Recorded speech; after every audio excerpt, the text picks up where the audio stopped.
Hello, beautiful people. My name is Darien Lake, and today we're going to be doing some natural hair maintenance on my 4C high porosity hair.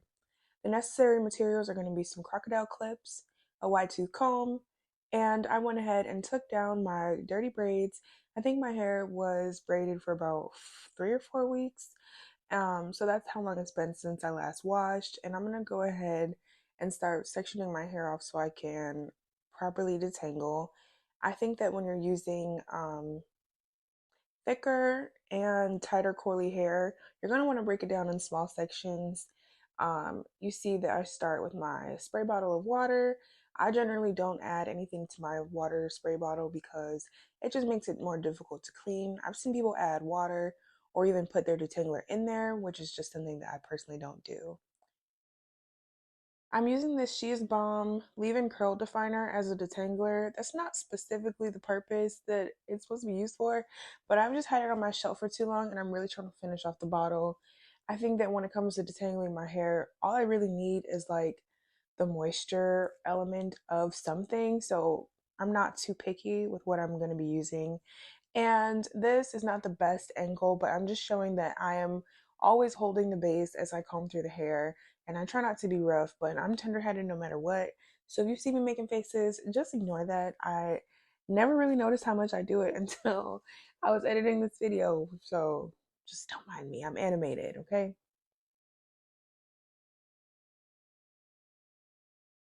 So whenever I feel too much tension, I always know to put my hand there, and it looks like I'm holding a big section, and that's because I am. I tend not to really like nap up too much like from my scalp, but I definitely will towards the end of like my hair shaft, which is why I focus combing through there much more. Also, I wanted to say that I use the alligator or crocodile clips, whatever you search them up as. I use those because I tend to find that other clips kind of pull my hair out, and I've never had those issues with these clips. So go ahead and get those if you get anything from this video. For cleanliness purposes, as you can see, like the water, well, maybe I'm not really showing you, but the water really is getting everywhere. I think it's best to only work in one area. Like it would be way smarter if I was just doing this in the bathroom, but it's really hard for me to record in there. So I just want to try to get the full vibe. And you see that I'm making a mess. This is my hair shirt to be for real. So if you see it in other videos, it's just because it's like comfortable and I just like wearing it. Okay. And you see me scratching my scalp, that's how you know it's time for a wash. Like I just could not wait to wash my hair. Honestly, having clean hair is one of like the best feelings ever.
At this point, I have been detangling for about 20 to 25 minutes, and I am going to consider that to be done. You see here, like my curl pattern looks tighter in the back than it does in the front, and that is because the front of my hair is usually left out for different styles. Sometimes I have side parts, sometimes a middle. It just gets touched more, so it's just more heat trained. The shampoo I'm going to be using is the Kenra Moisturizing Shampoo. And since I'll be doing braids, I'm gonna clarify my hair because since you keep braids in for I'm probably going to keep mine in for 3 weeks to a month, and that is kind of a long time. So you want to make sure that you remove any type of buildup of product so that your braids come out looking clean and so that they don't look like older even sooner.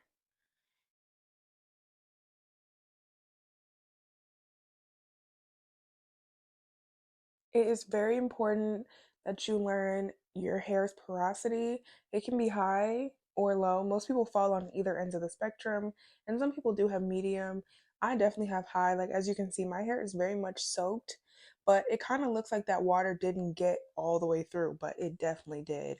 High porosity hair means that it absorbs water and product quickly, and then it'll give the appearance that it's dry, even though it is somewhat moisturized. And the way to combat that is just to use more moisturizing products. And when your hair is dry, you want to be super gentle with it because it is more prone to breakage. Now, I can definitely tell that I am not getting a good shot of me actually lathering my hair, which will be noted for next time. Basically, all I'm doing is I'm starting at the scalp, I massage my scalp, and then I make sure I take that down my hair shaft. And the reason why I say like my hair shaft versus like my scalp is because it very much is different, and the health of each one are independent from each other. Um, I'm sorry, I didn't mean to say they're independent, but they really rely on each other. So you have to take care of your scalp as well as take care of your actual hair. And you're gonna see me making sure I don't get any like little pieces of hair down my drain because I recently had to clean my drain of my hair, which was disgusting. So if I can get ahead of that problem, I definitely will at least try.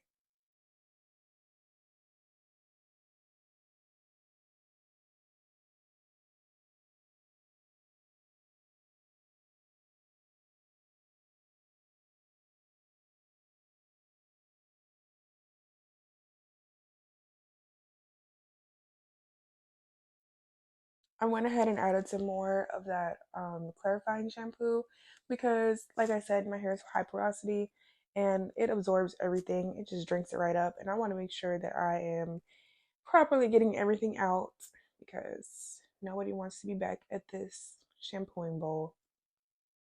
That's a reference from the movie Beauty Shop, if y'all remember. You know, if you know, you know. So at this point, I have already started massaging my Kenra moisturizing conditioner into my scalp. I would typically buy my hair products from Ulta because they give you a better deal and they have the best rewards point system if y'all did not know. Low key, I'm liking like the way my hair looks. I feel like it looks so cute. I just like need to find a good like wash and go um type of routine for myself and some cute earrings and like some minimal makeup. I could rock this. This is a little while later. I ended up using two of the plastic bags on my hair just to make sure that it stays wet because high porosity hair does dry fast. Um, and this method where I only take the plastic bag off the hair that I plan on working with is super necessary. I learned this from a beautician that I used to go to so that she wouldn't have to like respray me. And I'm using this hairdo leave-in and conditioner thing. I actually really love this. I purchased this like 5 or 6 times. It smells good and it's still like lightweight on my natural hair. I'm gonna just go ahead and massage that through.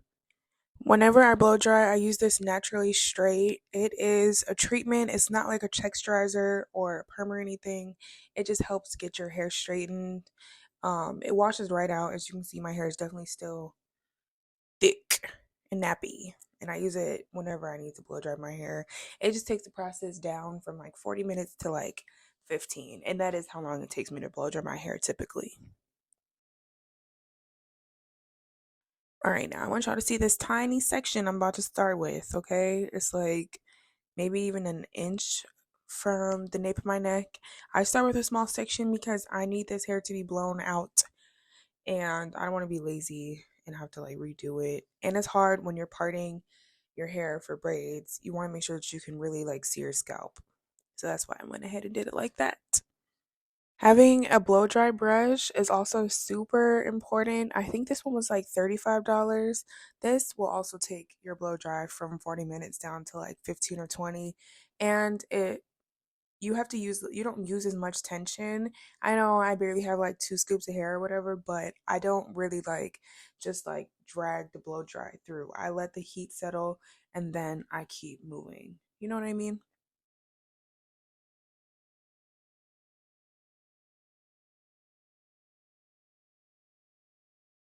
I was getting ready to do the front part of my hair, and then I'm realizing that I have so much conditioner still washed in there.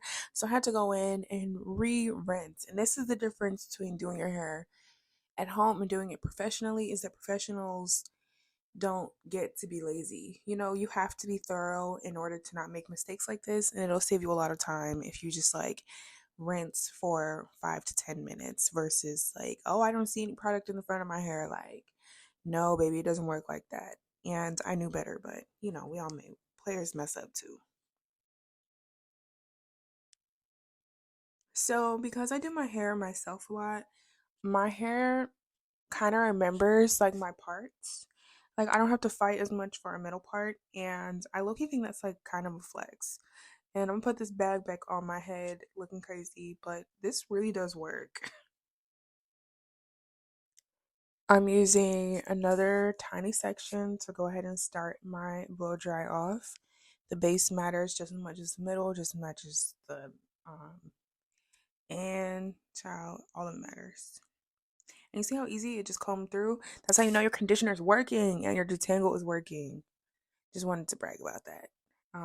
Again, you see I'm like not flat ironing like super aggressively like how they be in the salon, and I'm just like using low tension, allowing the heat to stay there but not stay there too long, and I do that throughout my whole head.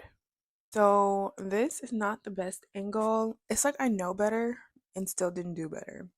But I went ahead and cut off the dead ends of my hair because there's just no point in leaving them on. I think the last time I trimmed my hair was like 2 months ago. But when I see dead ends, I be kind of scissor happy because you will not retain length if the end of your hair is dead. It'll just travel up the shaft of your hair, and now you got a head full of damaged hair, which is why a lot of people do the big chops. I'm kind of gonna show a better angle on the right side or my left, however you want to look at it. But yeah, make sure you get a trim before you get braids or any type of protective style. Otherwise, you're really not protecting nothing.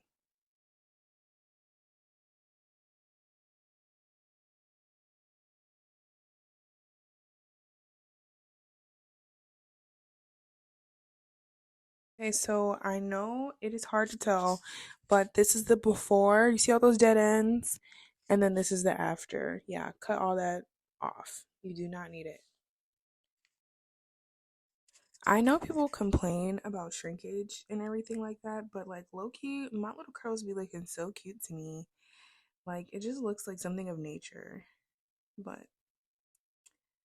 like you see how my hair just remembers the parts, like how that part is straight. It's low key so interesting to like watch yourself on camera and then watch it back.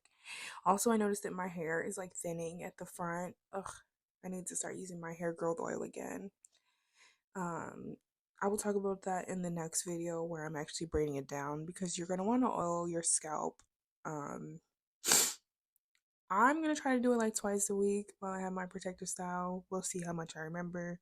But sometime is better than no time because it's really difficult to do when you have like straight hair or anything like that because it's very obvious.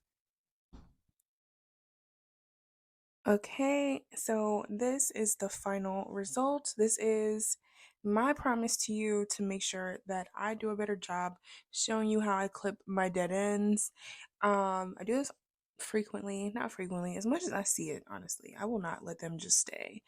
But if you guys got anything from the video or you would like to learn anything else about how to do your natural hair, I would love to do the research for you and even try it out myself. See you in the next one. Goodbye.